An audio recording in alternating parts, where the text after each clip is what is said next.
IPMNation.com. All Natural Being.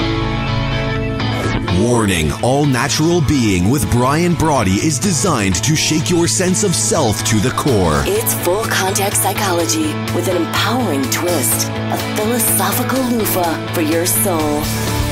For those of you not ready or comfortable releasing your inner superhuman, listener discretion is advised. Here's your host, Brian Brawdy.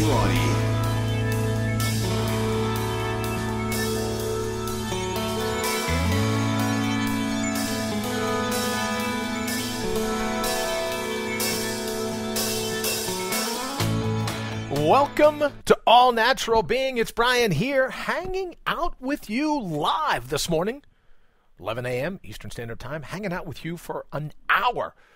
So what's the focus of All Natural Being this morning? Well, the focus is about you, because I think you deserve a show about you. I think you deserve a show that highlights the very best parts of you. End of discussion. That's it. So, All Natural Being is a show about the pre-baggage you, the pre-watered down you, the pre-siphoned off you, the you that was born to bring your own bold to life. That's why we're here, to bring our own unique brand of bold. And we've got some really great stories today from the internet. You know, you can't get through this time of year without talking about the Olympics and Olympians and how they use their minds. But I've got some other cool things that we're going to go over. But I wanted to focus on this just a bit because yesterday I got some feedback from folks going, hey, you know what? I'm really interested in this concept of what's it going to take for me to play ball? What's my bold? What are those things that you're just great at? So I'd like to open this morning by saying, don't forget, 331-684-7685, 331-684-SOUL, spelled S-O-U-L. Send me a text. If you have any questions, we can go ahead and hook up that way. I'd love to answer any questions you may have live during the show, and your questions can be confidential. So if you're up against something, you go, you know what, let me see what Brian's nutty take on this would be. Just send me a text, 331-684-SOUL. You can hit me up on Facebook. Brian Brawdy Official. Brian Brawdy Official. You could do that because I guess Brian Brawdy at Brian Brawdy Crazy Person was taken. But you can do Brian Brawdy Official. You can also go over to Twitter at Brian Brawdy, or one of my other favorite ways, go to allnaturalbeing.com. UnlockingMetahumans.com. Head on over to RevivingSuperhumans.com. Same thing, BrianBride.com. Leave me your email. I'll send you one back, and we can hook up that way as well. But what I really wanted to focus on this morning were those aspects of you. They may be dormant. They may have atrophied just a bit. They're not gone. You didn't come without them. If you're here, if you're on this planet, you came with a list of, what can we call them? A little bag of boldness. And as you grow, as we mature, as we initiate ourselves in the lives of being a fully functioning, flourishing human being, then we get to look back and go, hey, I got a bag of bold here. Well, let me see. What tricks do I have up my sleeve? So let me ask you, what are those things that you're great at? Now, it may be hard in the very beginning. Some people go, oh, I'm not great at much. But that is your amnesia talking. That's not the all-natural you talking. That's your blind spots talking. That's all it is. It's your blind spots going, yeah, well, you know, life's a little tough. I'm busy coping. Which leads us to the acronym. Let's just do the anaerobic aphorism for this morning. Your brain is not built for bleak. So what's up with you? I saw this term a couple different places this morning. Oh, are you having a tough time coping with life? Well, let me just say, you and I aren't here to cope. We're here to confront. We're here to address. We're here to square our shoulders when things don't go exactly the way we want them to. We're here to square our shoulders, take a deep breath, and say to fate, then just bring it. But we're not here to cope. No part of you, no natural part of you is built to cope. Your all-natural being isn't here to live a bleak life, to have a bleak outlook, to be riddled with blind spots. You and I aren't here to cope. We're here to confront whatever's bugging us and go, all right, let me see your best shot. So we stand there. If we go toe-to-toe, we trade shot for shot. What's your best shot? But when we remember who we ultimately are, then what is there to cope? What do we got to cope with? What is there about life that's bleak? What is there about life that's such a battle? What do we have to be depressed about?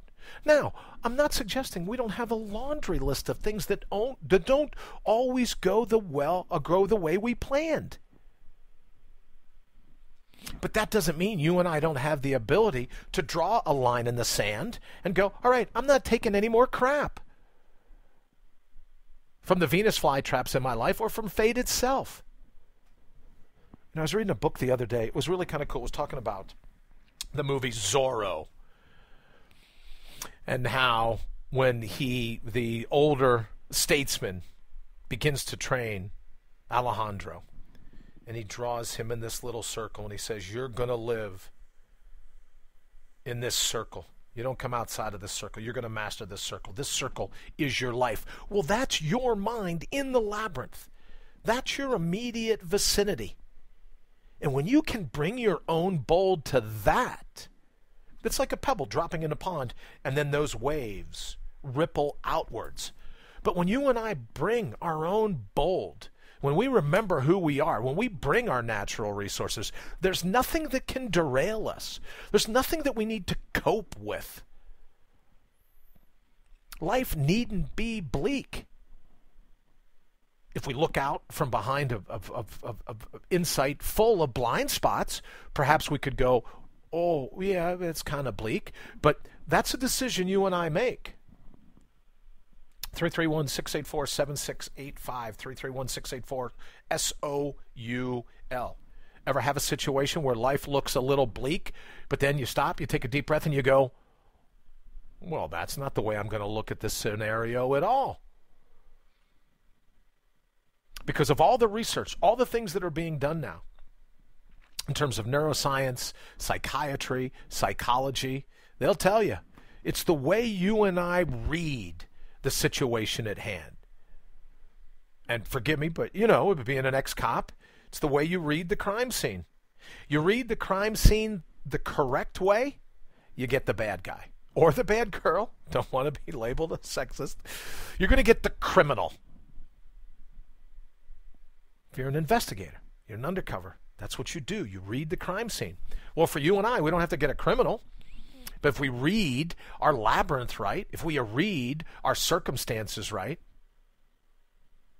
it's funny, even the word circumstances, when you hear people go, oh, you never hear circumstances and, oh, they were great circumstances. You always hear, oh, it was the perfect storm. Well, what if that perfect storm is the opportunity for you and I to show what we're made of? Perfect storms don't always come to injure. Perfect storms could very well come to entice us into being who we truly are. Perfect storms could entice us to bring our bold, to bring our natural resources, to be in that circle where Zorro first had to start. That circle is our mind in our own labyrinth, right here in this instant in all of time. And what I would suggest is that maybe in the evening before you fall asleep, we get out our journal, our logbook. I love a logbook, my police blotter, as I joke about it. I love it because I'm able to look back from time to time and go, oh, is that where my mind was last week, last month, last year? So I got volumes of them, stacks of journals, of notebooks, scratch pads, whatever you want to call it. But what if you were to fall asleep at the end of the day, and before you do, grab your pencil, your pen, your marker, however you do it, and list 3 things 3 scenarios where you thought you brought your boldness that day. And what is it? What are those gifts? Because if you're here, you're a bag full of them. Make no mistake. That doesn't mean we use them all the time. But if we were going to use them, what would be those 3 things where you could look back over the day and go, yep, I brought my own bold. Bring your own bold. BYOB. I'm stealing the acronym. And you might go, well, I didn't get a chance to exercise my bold today. Okay, we'll focus on that for tomorrow. What are 3 things that you're thankful for? 3 things that you're grateful for? 3 things that you feel, if you don't like the term blessed, if you're a little more scientific, a little more anti-spiritual, if you don't like the term blessed, I understand that. I'm good with that. However you want to define the divine. But how about 3 things that you're just fortunate that happened to you that day? Write them down on your list. 3 things. That's all we're looking for. We're talking barely a 20-second victory. 3 things where you just felt like the skids were greased. Worked out perfect. 3 things where you go, yeah, you know what? That was pretty cool. I am thankful for that. Now, if you get to the point where you don't have 3 instances where you think you brought your bold, you don't have 3 instances where you thought, those are some things I'm grateful for. You know what sometimes a fallback position could be, what I've used from time to time? 3 situations, most likely people, but 3 situations, the people in them, that I want to cultivate a sense of forgiveness for. Because as much as forgiveness is like, oh, well, forgiveness, it's always good to, forgive and forget. All I'm suggesting is that forgiveness, if you and I want to be selfish about it, forgiveness is really you just telling the truth. And that is that there's a part of you that lies outside the reach of offense, of insult, of slander, of libel, of whatever it is. There is a part of you, your all-natural being, your core, the marrow of your mind, the sap of your soul. There is that part of you that's outside the reach of all of that. So when we go over our list of 3 at the end of the evenings, those 3 things, those 3 people that we say, no, you know what? I'm going to send them a good vibe. I'm going to forgive them. Really what we're doing is reminding ourselves, forgiving ourselves, I guess we could say, forgiving ourselves for acting like we were vulnerable in the first place. Now, of all the emails that I get, of all the texts, all the tweets, everything, even in person, people come up to me and go, well, I don't think it's right when you say that you're unoffendable. I'm simply suggesting that there is a part of you deep in your core that's outside the verbal meanderings of your enemies, of your critics, of the people that are going to do what they can to derail you. That there is a port in the storm, and it is you. Your spine, your marrow. We can go, yeah, I guess that could have worked out better. But did it injure me? Am I injured? Am I going to have that part of myself? I need to put a cast. I need to wrap it. Maybe take some ibuprofen, put some ice on it. Well, where sits this part? Where sits this part of you that after a verbal encounter with someone else feels like you got to ice that wound? You got to stop the bleeding. Where sits that part of you? If I'm wrong, where sits that part of you? Just tell me. I'll change my tune. Well, not likely, but you know what I'm saying. Between you and me. Where sits that part of you that needs an ice pack? So if at the end of the day we go over those 3 things that we're going to forgive, and I've said this before, I love doing it, especially road rage incidences, right, where people pull up. Well, I've done this before, and it's fascinating to watch what happens. Someone will come up and they'll give you the finger or flip you the bird. I don't know how that term ever came up, but where they show that you're something, that you're their target. They're upset about something. And when they pull up, I just wave and smile. Go, sorry, my bad. And you watch in an instant. They're like, well, I can't be mad at that guy. I love doing it to people. I love when they expect you to frown and you smile. It's like that sound of that record, when a record and a needle scooches across a record. That's what happens in their mind. They go, well, wait a minute. I'm not supposed to get a smile. I just went off on this guy. Why is he smiling? Even situations like that where you go, oh, please, you first. Pardon me. You know what else I love doing? Can I tell you, just between us? I love opening the door for people. If you go into a Stop and Rob or a little convenience store. Let me just say, okay, hold on. Let's do this. Let's take a quick break. And for those of you who are new to the show, let me explain the term Stop and Rob. We'll be right back. IPMNation.com. IPMNation.com. So, Stop and Rob. Leftover from my days in law enforcement were just meant for bad guys. This was the easiest thing to do. It wasn't like a bank. It wasn't like anything like that, right? You just pull up, cash registers 10 feet inside the door. You can leave the car running. So we called them Stop and Robs. So if I slip up and say that, what I really mean is a convenience store. That's what I'm saying. Someplace that we can get in and get out if we want a gallon of milk or some snacks, a can of pop, whatever it is we're doing. We can get in, get out in a hurry. So when we talk about that, I like to hold the door for people when they're going into these convenience stores. Especially if I get there before they do and I open the door and wait a second for them to walk in, they're like stunned. And for those that say thank you, I always go, you're welcome, brother. You're welcome, sister. No worries. And I love the look on their face because they go, wait a minute. And even for the ones that aren't old enough, remember Candid Camera? What was the name of that guy? Was it Alan somebody? I'm going to go out on a limb. I don't know why the name Alan Funt popped up into my mind, but if you're listening, let me know if that's the right name. Because there's no way I'm going to try to Google it. I barely got the buttons worked out on this computer. 331-684-7685, 331-684-SOUL. If you know the name of Candid Camera, the name of the host. People look up, if you're younger, it was like a camera would catch you doing things, and everyone was like, oh, wow, look at how you responded. But I think people, somewhat older, look around and go, there's got to be a camera. Who would just hold the door for me? Who would wait a second or two to get the door for me? Who would let me cross first? Thank you. Someone texted me, but I appreciate it very much. Who was it? Was that Alan Funt? Yes, correct name. Ding, ding, ding, ding, ding, ding, ding, ding, ding. Thank you. I have a sense who that is. But here's what I like to do. With 331-684-7685, it was Alan Funt. What a day. I'll put that on my list. Man, my memory's not shot yet. Day's young. Alan Funt, Candid Camera. So these people are like, oh, there's got to be a camera here.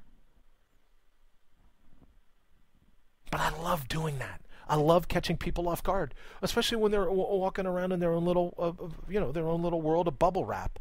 When you do something nice for another human being, and they're like, whoa, I didn't see that coming. And you move along. I did it the other day. I stopped at a convenience store. I was on the road. And, sometimes you're doing that, you pull in, you go, oh, okay, great. To put the car in park, you turn the keys off. Well, I did all that. I made a quick look in the rearview mirror, nothing coming. So I opened my door. Oh, great. Let me thank Lisa for sending that text. Here's what I started to say, and don't let me forget about opening the car door. If you want to send me a text, I'll never mention your name on air unless you say, hey, it was cool. So it is my good old friend, Lisa Shaver-Newman. So thank you, Lisa, very much. It was Alan Funt. And she's younger than I am, I'm sure, but she remembers Candid Camera. So the other day, if there was a Candid Camera set up, was I'm getting out of the car, I open my door, I don't see there's a car pulling in alongside of me. So I stop right away, and the guy kind of looks at me like, really? And I waved right away. I pulled in. I'm sorry. I just waved and go, oh, my bad. So I get out of the car. He gets out of the car a little bit after me, but I'm already in the store, and I recognized who it was, and he was in there getting a diet, like a fountain Coke. I mean, I don't know if it was diet or not, but, like a fountain Coke. 99 cents, whatever it is. So I walked up, and I kind of punched him. You just tap him in the upper arm, and I go, hey, I'm the dope that opened the door into you.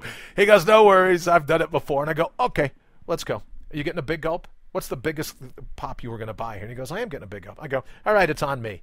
He goes, no way, I'm not letting you buy me a drink. I go, it's on me. Let's go. Come on. Well, it was just my way of saying, look, I was a dope. I checked, and then I must have done something else. I turned back, and I kind of opened my door, and it wasn't a cool move, so I apologize. And you could just see the smile comes over this guy's face.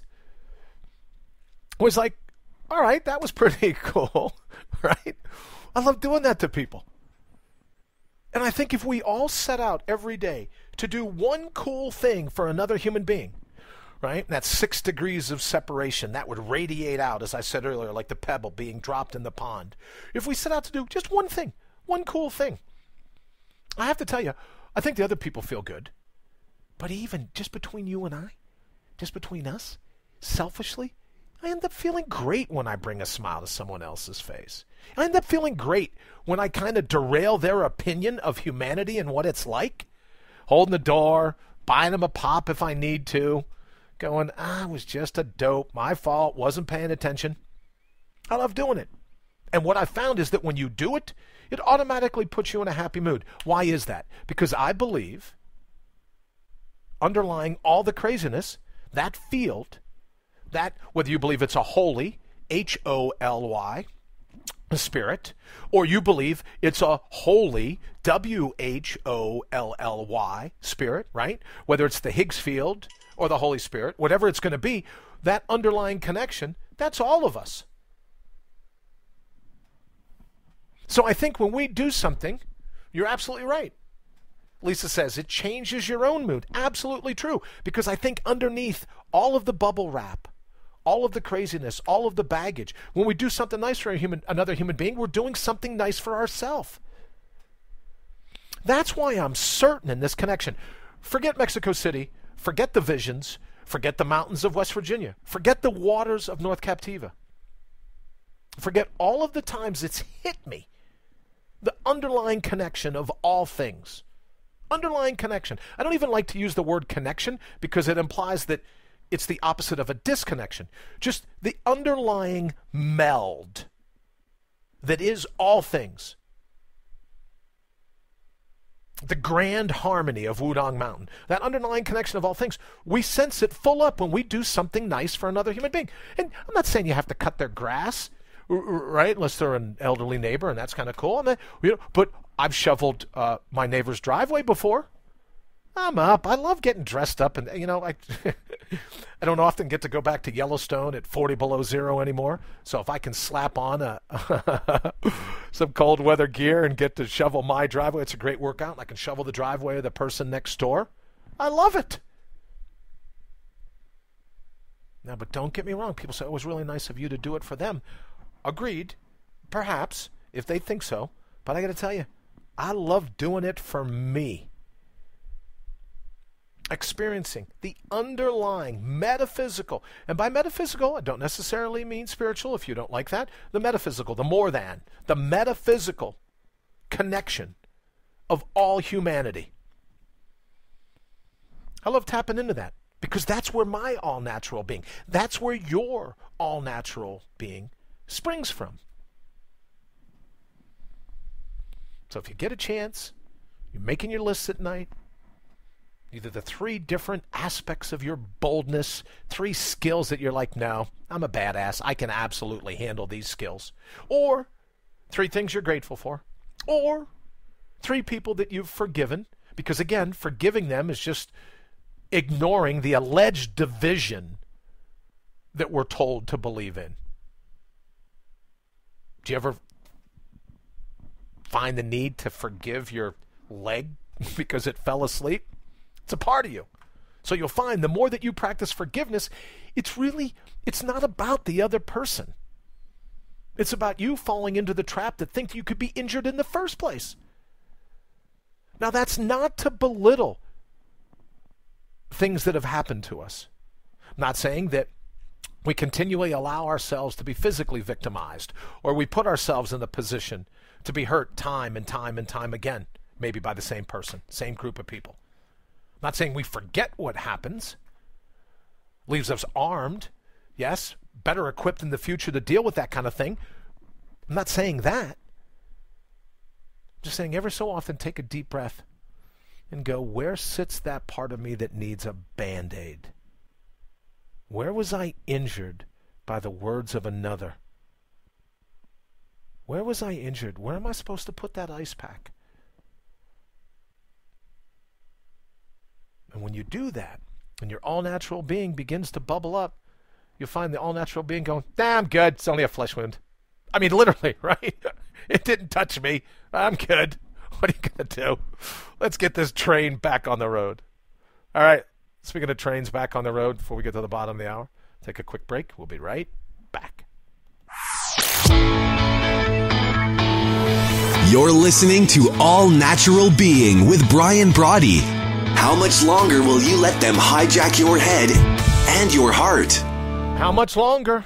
That's the question of the hour, or the question at the bottom of the hour, the half hour we ask it every time. How much longer are you going to let them hijack your heart and your head? It's our head. It's our heart. We're looking for the grand harmony. Why let all the bat crap crazy people in to disrupt that? All right, I wanted to jump to one of these stories today that I got from Science Daily, the American Psychological Association. Quick summary. Researchers have identified a simple intervention that may help reduce levels of violence in maximum security prisons. Now, if you've ever been to a maximum security prison, these people aren't messing around.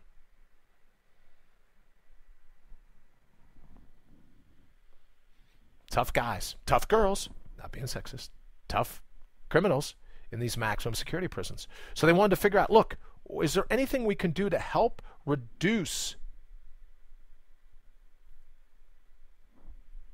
the levels of violence?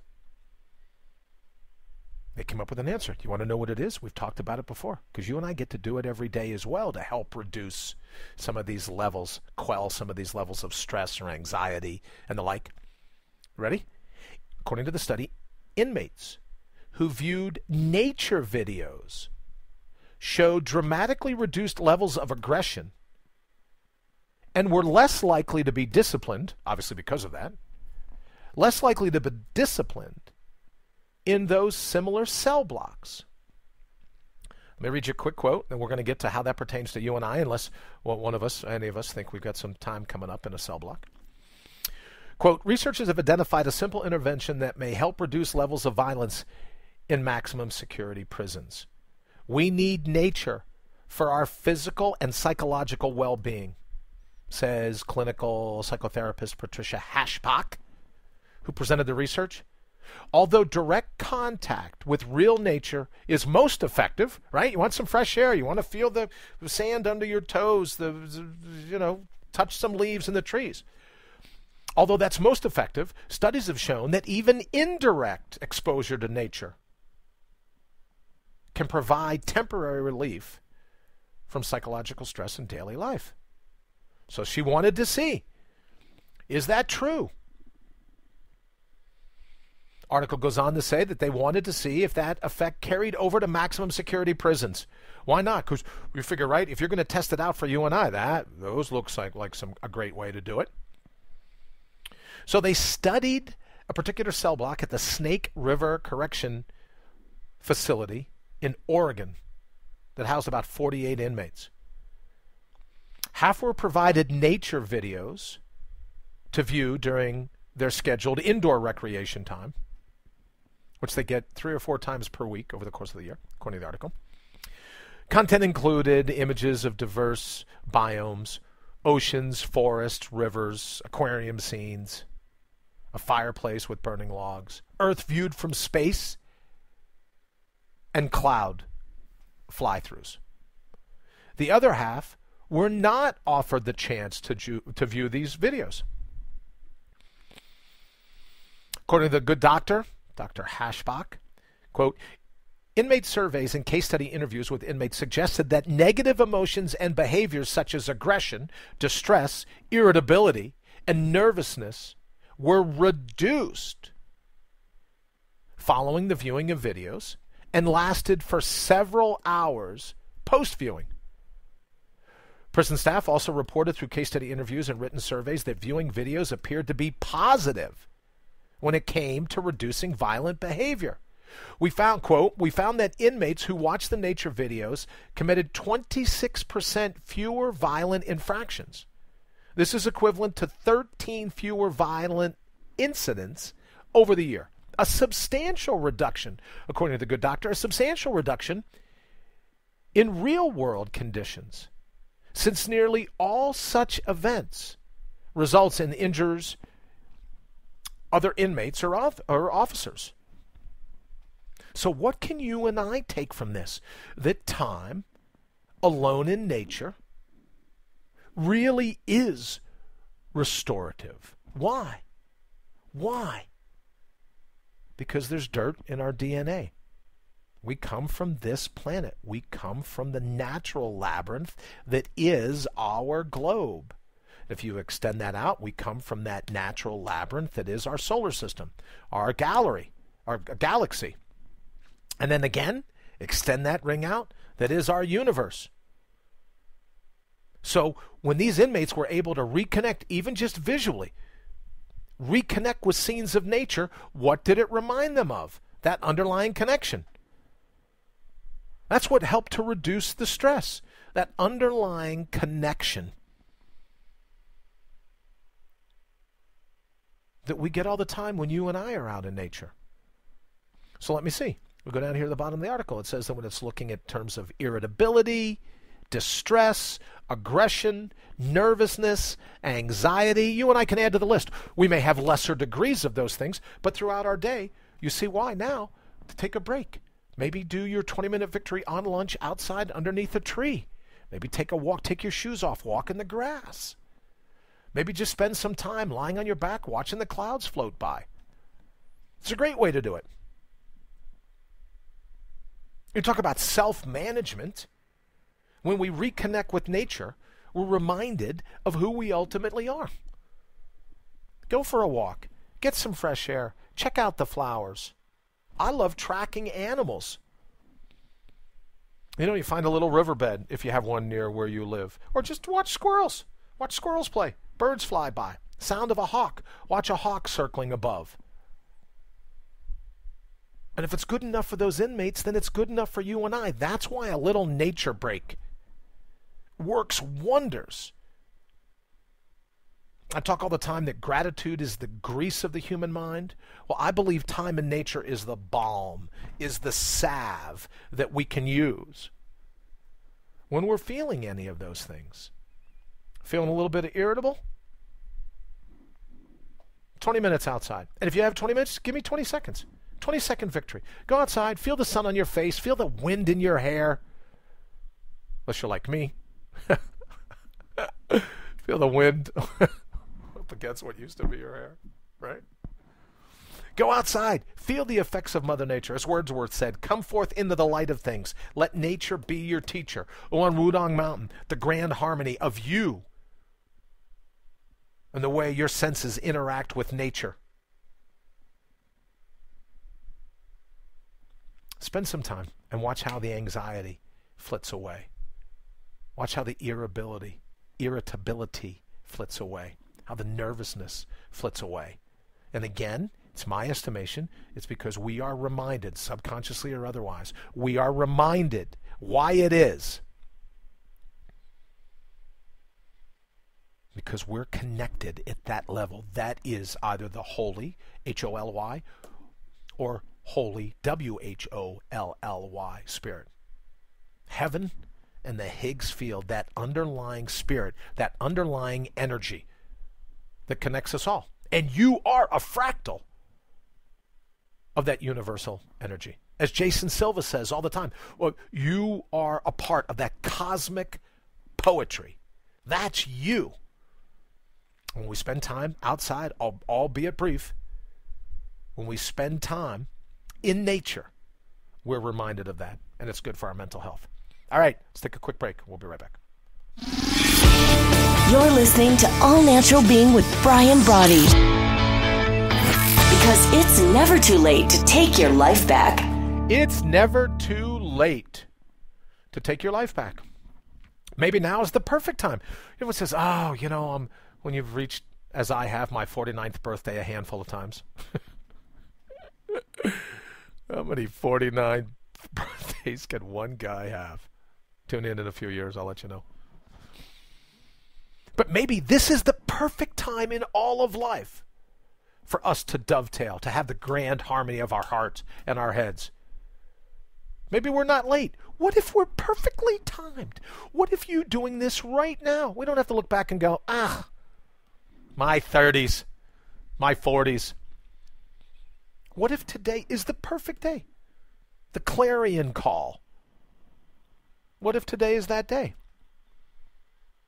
Could be. We never know. So we shouldn't get all wrapped up. Life need not be bleak. If today's the day we go, yeah, I've done everything I needed to do. It got me to this point, but now I'm ready to go. I'm ready to tap into my all-natural being. I'm ready to unlock my metahuman. Because if you're here, you are a metahuman.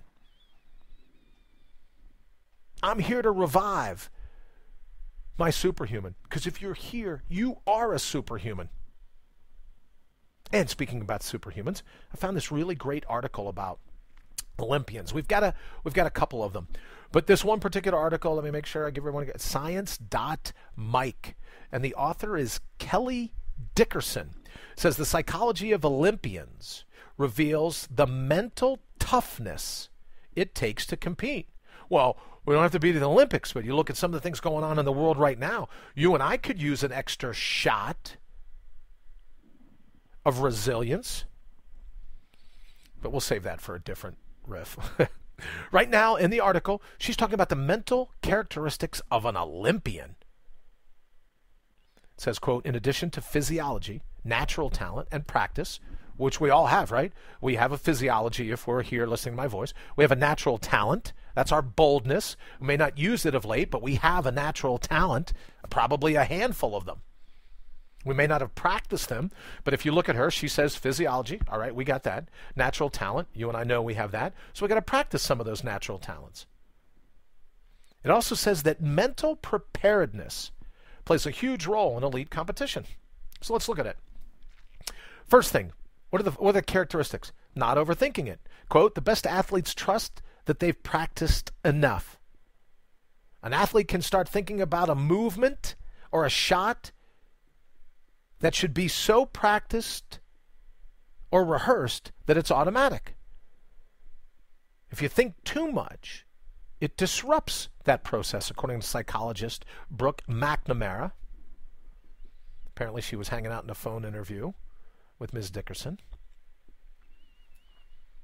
How about you and I? If we practice the sense of gratitude, if we practice the sense every night of forgiveness, if we practice the sense of every night of reminding us of how we used our boldness throughout the day,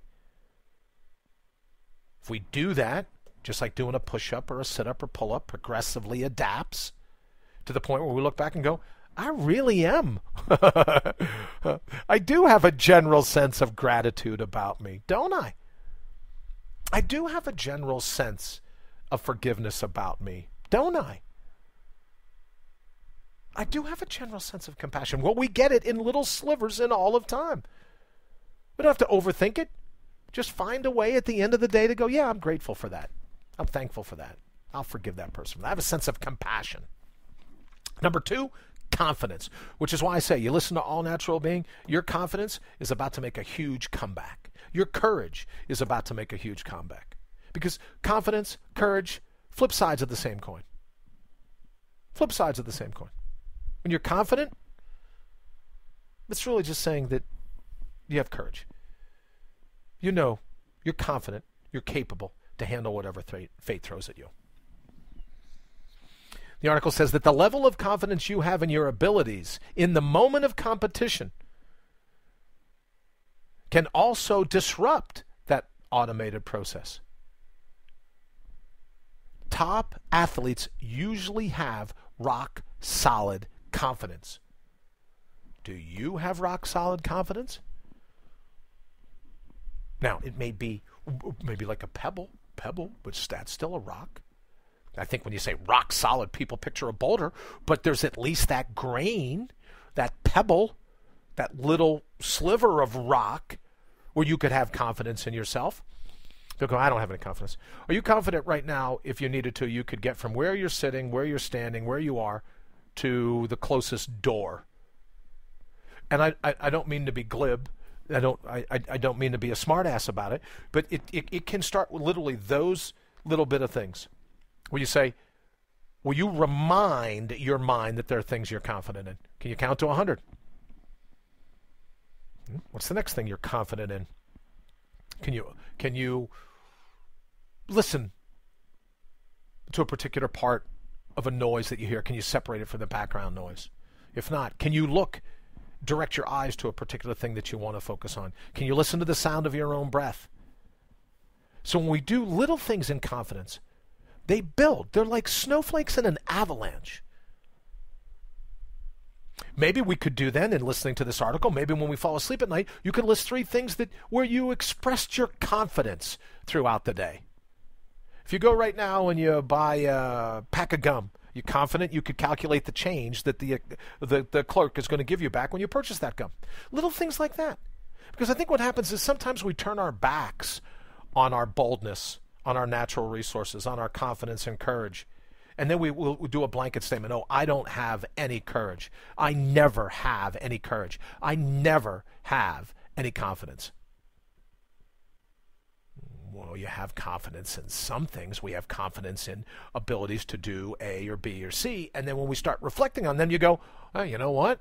There was an avalanche of confidence in that moment. Maybe that's what we should think about as we fall asleep at night. All right, number 4, competitiveness. How much a person wants to win. Their motivation to perform well matters, according to Ms. McNamara. So there's also a flip side to consider. How much a person doesn't want to lose. So let me ask you, as you move through life, do you move towards happiness or away from pain? Maybe your mind is situated to where you're like, oh, no, I like to move towards a good feeling, or I like to avoid a bad feeling. Maybe it's a blend of both. Maybe you and I do a blend of both. I'm a little worried. You've heard before about the white elephant study where they say, don't think about a white elephant. No matter what happens for the next 30 seconds, don't think about a white elephant. No matter what you do. All right? Let me set my timer. And right now, we're not going to think about white elephants. Ready, set, go. I lasted 1 second before I thought about a white elephant. So my fear is, from time to time, that when we move away from fear, when we move away from pain, we have to focus on it a little bit more than I'd really like to. So I've started to work. Remember, we called these mind-ups, just like push-ups or sit-ups or pull-ups for your mind. I've started to work little 20-second victories where I move towards something in that instant. It's going to make me happy, fulfilled. Give me a sense of flourishing, of thriving, of bringing my bold. How about you? For the next 20 seconds, if you breathe in, exhale, scan your horizon, then take action. What could you do to rekindle the relationship with your all-natural boldness? Number 4 on her list, resiliency. Olympic athletes that have failed a lot more along the way. As a result, they're more resilient. Look, you get to that level, you've had the snot kicked out of you quite a few times. They have a lot of perseverance, according to the article, a lot of perseverance and determination, because it's like, thank you, sir, may I have another. We keep getting kicked and we keep getting right back up. I've said before, when you're knocked down, if you can look in, you can get up. Article goes on to say, can you train yourself to be more mentally tough? Well, of course we can. We know that. It says a big part of mental training is learning how to manage the fear of failure. Well, what do you and I really have to fear about making a mistake? There are no wrong turns in the labyrinth as long as we agree never to end on that final turn. You make the left. If you agree, if you promise me you'll never end on a left, you'll always take the right, or you'll never end on the right, you'll always take the left, or you'll never end on a lunge or a lapse, an up, a down, the good, the bad.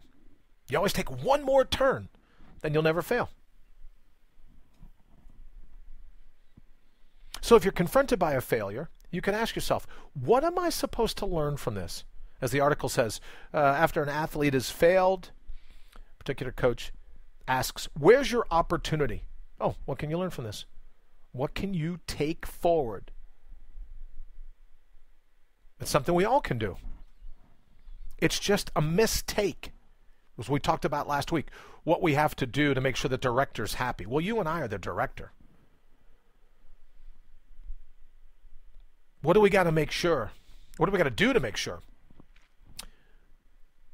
that we're always putting our best foot forward? That's what we can do. All right, we're going to take this quick break. We'll be right back.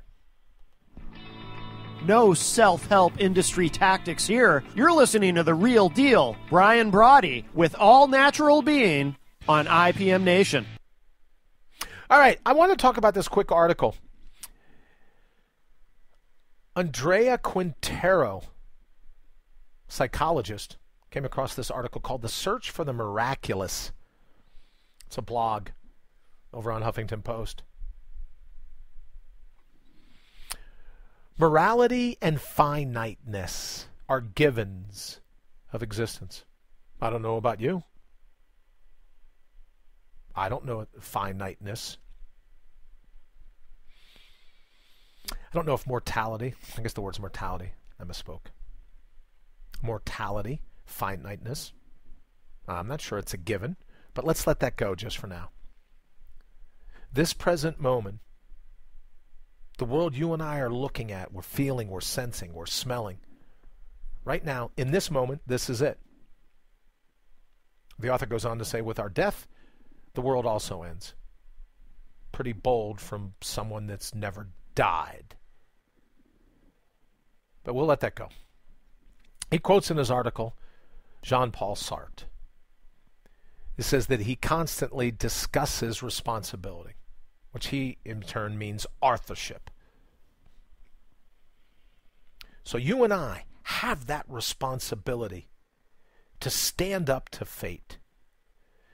You and I have that responsibility to not buy into this concept of coping. We're going to do what it takes no matter what. Stand back and watch us. Because we're responsible for our own self, for our destiny. The life predicament, as the article says. A predicament. But what is it about life that means you and I are in a predicament? It has such a negative connotation to it when you hear it. A predicament. Let's do a quick check. Oh, it says, a difficult, unpleasant, or embarrassing situation. Why is life difficult? Why is life unpleasant? Why is life embarrassing? And this guy's a psychologist.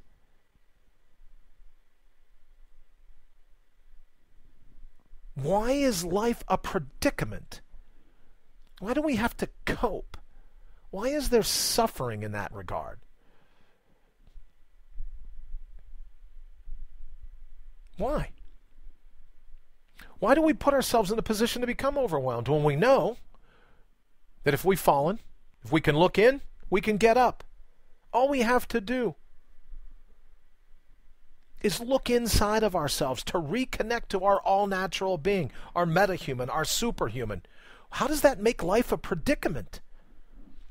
You ever get tired? Let me just ask you. It's just me. You ever get tired of everyone just slamming life? Oh, you got to cope. Oh, it's a predicament. Oh, it's a battle. Well, what about those of us that don't look at life as an opportunity to be embarrassed? What if there's those of us that look at life and go, hey, I at least get a shot. I was at least given a shot in this life. Instead of sitting around whining, cowering in a corner, oh boy, life's just brutal. Well, get out and bring your own bold. Because when you bring your own bold, here's my thought. Here's my sense. Fate's a predator. You bring your own bold, fate goes and looks for an easier mark. Now, that doesn't mean it's always smooth sailing. Doesn't mean it's always going to be easy. Doesn't mean any of that. It just means that you and I are prepared to square our shoulders, to smile at fate, and go, is that all you brought? But if we look at life as a predicament, if we look at it as a drudgery that we have to get through, if we look at it as a circumstance that we need to cope with, that being means bleakness, why do we have to look at it that way? That's not natural.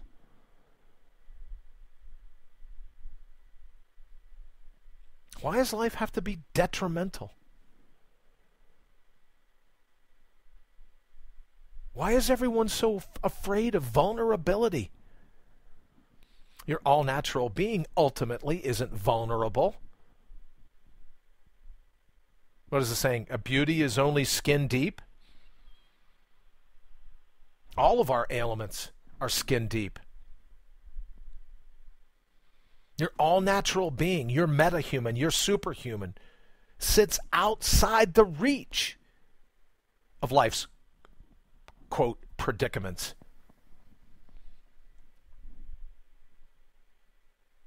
So maybe you and I, maybe we mark today as the day we stop believing that life is a predicament to be struggled through. Our challenges come as our coaches. Our mistakes are our mentors, not our jailers.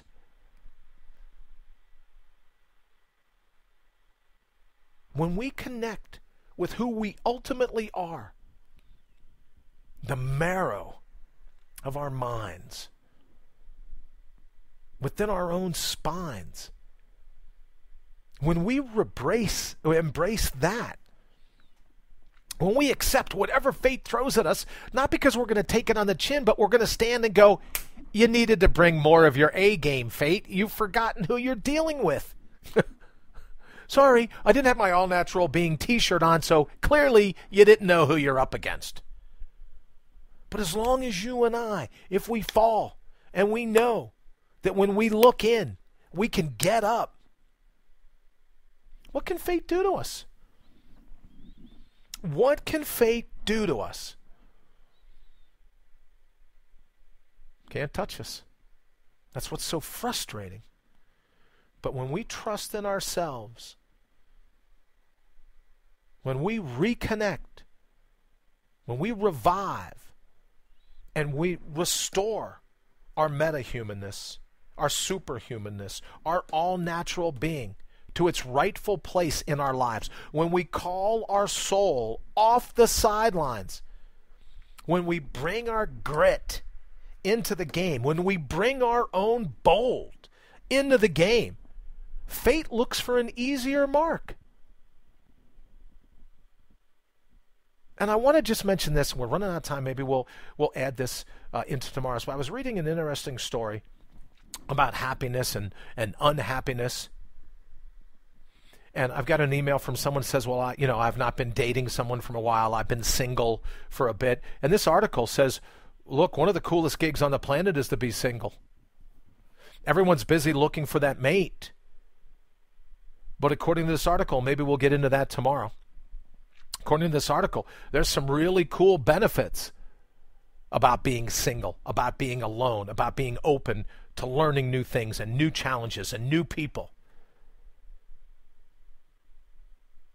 Now, if you're single and you're looking for that mate, I would say, hands down, the best thing to do, the only thing to do. So all the relationship coaches that want to come up with the 477,000 things you need to do to find your soulmate, What do you need to do to find your soulmate? Be true to your soul. Be true to your soul, and that person will come.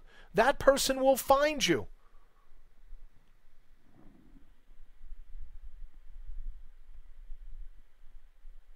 And instead of looking outwardly, just got a text, thank you very much. Well, not looking, great, I love that. So let's not, if you don't have a soulmate, if you're not in a relationship, let's not be looking at anyone other than the soul in the mirror. You won't be able to scrape them off with a butter knife. When you connect to your all-natural being, who you truly are, no apologies, no tail between your legs, no sitting cowering in a corner. You look at fate and go, just bring it. I'll eat you for breakfast. When you look at fate and you rise, when you look in and you tap your all-natural being, you'll be fighting them off with a stick. You'll see. That's the charisma we talk about all the time. You want someone you can trust your heart with? Be true to your own heart.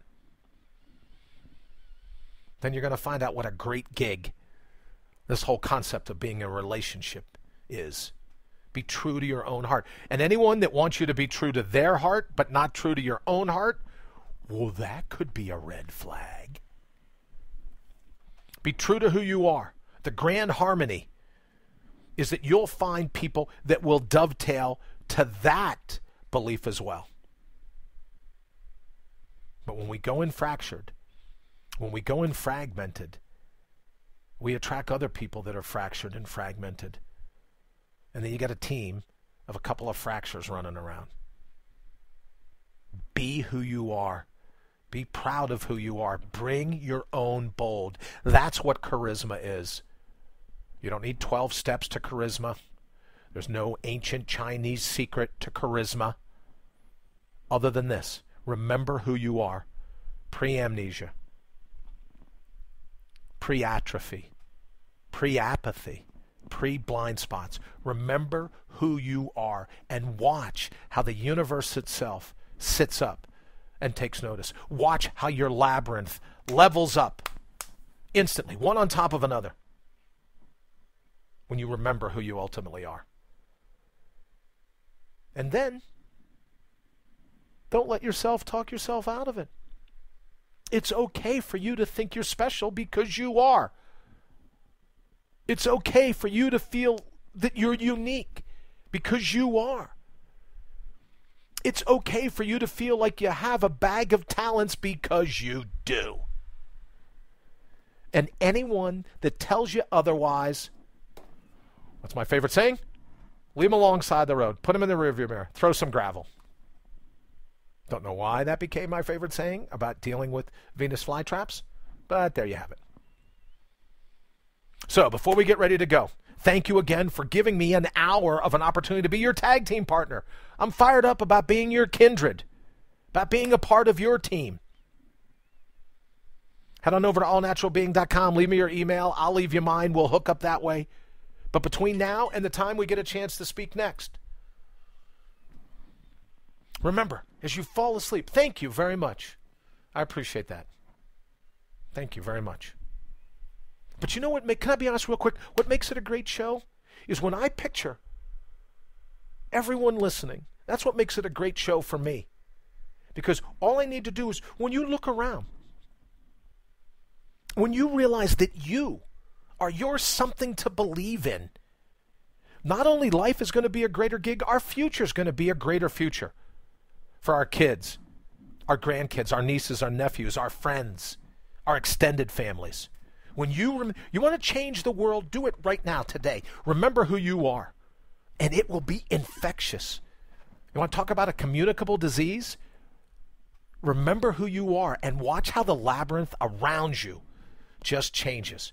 Because the universe digs it when you bring your bold. The universe digs it when you bring your own grit. I'm certain of it, as I am certain of your ability to one day decide you're going to let your metahuman out. And when you do, life's going to be an easy gig. Life's going to be an easy gig. All right, we got to get out of here. Love you guys. And listen, just to hook up, let me know what you're thinking. drop me an email, drop me a call, do whatever you like, or a text, and I'll be back tomorrow morning, 11 a.m. Oh, the replay will be this afternoon at 8 p.m. or this evening at 8 p.m. and then again tomorrow morning. We're working with IPM Nation. I've gotten a couple of suggestions about maybe altering that a little bit. We're working with them to see what we can do. But for right now, that's our schedule. So if you haven't listened to me live today, you'll be able, or then you're listening right now. It's like 8 o'clock Eastern, your time. Have a fantastic day. Don't forget, when you lie down tonight, write down those 3 things. Your hat trick. A badassery, to steal Jen Sincero's term. All right, I got to get out of here. Make it an absolutely fantastic day.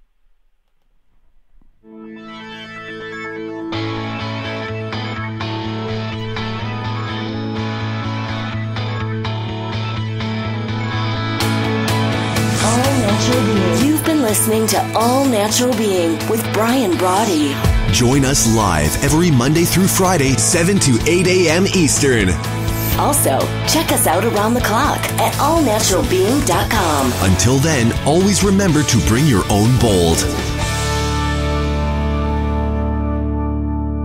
I really am. At times I get like giddy thinking of you bringing your own bold. It just brings a smile to my face. Let's go and kick in some doors today.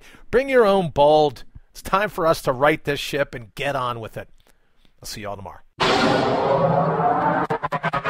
IPMNation.com